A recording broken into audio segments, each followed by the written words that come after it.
आज का जो बैक्टीरिया का जो क्लासिफिकेशन है वो है बेसिस उसका अगर देखा जाए तो क्लासिफिकेशन का जो बेसिस है वो है ऑक्सीजन की रिक्वायरमेंट या ऑक्सीजन की उपलब्धि। कुछ बैक्टीरिया ऐसे होते हैं जिनको सर्वाइव करने के लिए या एनर्जी लेने के लिए या अपनी बॉडी का जो मेटाबॉलिज्म है उसे कंप्लीट करने के लिए ऑक्सीजन की ज़रूरत पड़ती है, और कुछ ऐसे बैक्टीरिया होते हैं जिसको अपने सर्वाइवल के लिए ऑक्सीजन की ज़रूरत नहीं पड़ती, उनके कोई भी मेटाबॉलिक रिएक्शन के लिए ऑक्सीजन की ज़रूरत नहीं पड़ती है। वो मेटाबॉलिज्म ना करके किसी दूसरे प्रोसेस से अपना एनर्जी गेन करते हैं। तो इस तरह से किसको ऑक्सीजन चाहिए और किस बैक्टीरिया को ऑक्सीजन नहीं चाहिए, तो ऐसे दो कैटेगरी बन जाता है। एक ऐसा कैटेगरी, पहला कैटेगरी वो जिसमें ऐसे बैक्टीरिया का ग्रुप आ जाता है जिसके अंदर ऑक्सीजन की ज़रूरत पड़ती है उनके सर्वाइवल के लिए, उनके मेटाबॉलिज्म के लिए, उनके एनर्जी के लिए, उनके ग्रोथ के लिए। और एक ऐसा ग्रुप जिसमें ऑक्सीजन की बिल्कुल ज़रूरत नहीं पड़ती और बिना ऑक्सीजन के भी सर्वाइव कर लेते हैं, जिनकी मेटाबॉलिज्म के लिए ना ही ऑक्सीजन चाहिए, ना ही उनके सर्वाइव के लिए चाहिए, ना ही उनके ग्रोथ के लिए चाहिए। तो इस तरह से बैक्टीरिया के ऑक्सीजन के बेसिस पे दो कैटेगरीज में कैटेगराइज किया गया है। पहला वो जिसको ऑक्सीजन चाहिए और दूसरा वो जिसमें ऑक्सीजन नहीं चाहिए। तो चलिए देखते हैं ऐसे कौन कौन से हैं। पहले का नाम है एरोब और दूसरे का नाम है एनएरोब।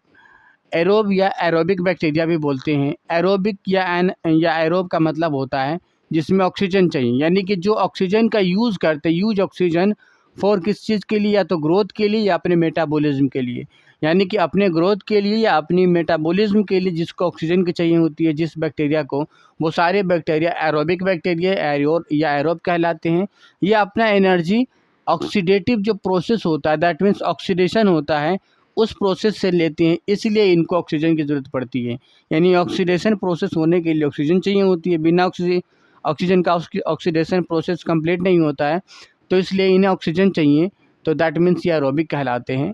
एनारोबिक वो बैक्टीरिया होते हैं जिनको डू नॉट यूज ऑक्सीजन, यानी कि जो ऑक्सीजन का इस्तेमाल बिल्कुल नहीं करते। किन चीज़ों में? ना ही अपने ग्रोथ के लिए और ना ही अपने मेटाबॉलिज्म के लिए। यानी कि जिनको अपने ग्रोथ और मेटाबॉलिज्म में के लिए ऑक्सीजन की कोई ज़रूरत नहीं है, वो एनारोबिक बैक्टीरिया कहलाते हैं। ये अपना जो एनर्जी है ये फर्मेंटेशन रिएक्शन से निकालते हैं। फर्मेंटेशन रिएक्शन क्या होता है?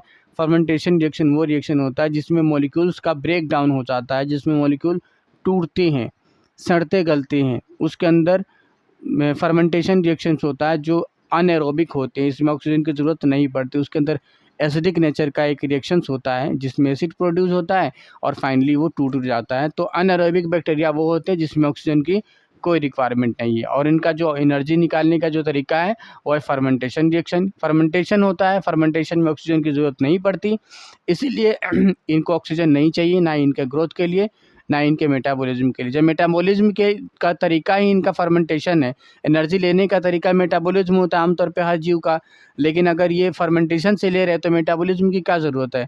तो फिर उसके लिए क्या है, ये इनको ग्रोथ में कोई इफेक्ट नहीं पड़ता ऑक्सीजन की वजह से, तो ऑक्सीजन इनको चाहिए ही नहीं। ऑक्सीडेटिव प्रोसेस वो प्रोसेस है जिसमें ऑक्सीजन चाहिए, बिना ऑक्सीजन का वो होगा नहीं। तो और ऑक्सीडेटिव होने के लिए ऑक्सीडेटिव प्रोसेस के ही से ही मेटाबॉलिज्म होता है, तो मेटाबॉलिज्म के लिए वन ऑक्सीडेटिव प्रोसेस चाहिए और ऑक्सीडेटिव प्रोसेस के लिए ऑक्सीजन चाहिए। तो कुल मिला के ऑक्सीजन इसको चाहिए होती है इसका मेटाबॉलिज्म के लिए और इसके ग्रोथ के लिए, इसलिए एरोबिक बैक्टीरिया कहलाते हैं। तो इस तरह से हमारा ये ऑक्सीजन के बेसिस पे बैक्टीरिया का क्लासिफिकेशन ख़त्म हुआ। अगले जो वीडियो में बैक्टीरिया का जो और क्लासिफिकेशन है जो किसी और बेसिस पे होगा, उस पे लेकर आऊँगा और समझाऊँगा। तब तक के लिए शुक्रिया।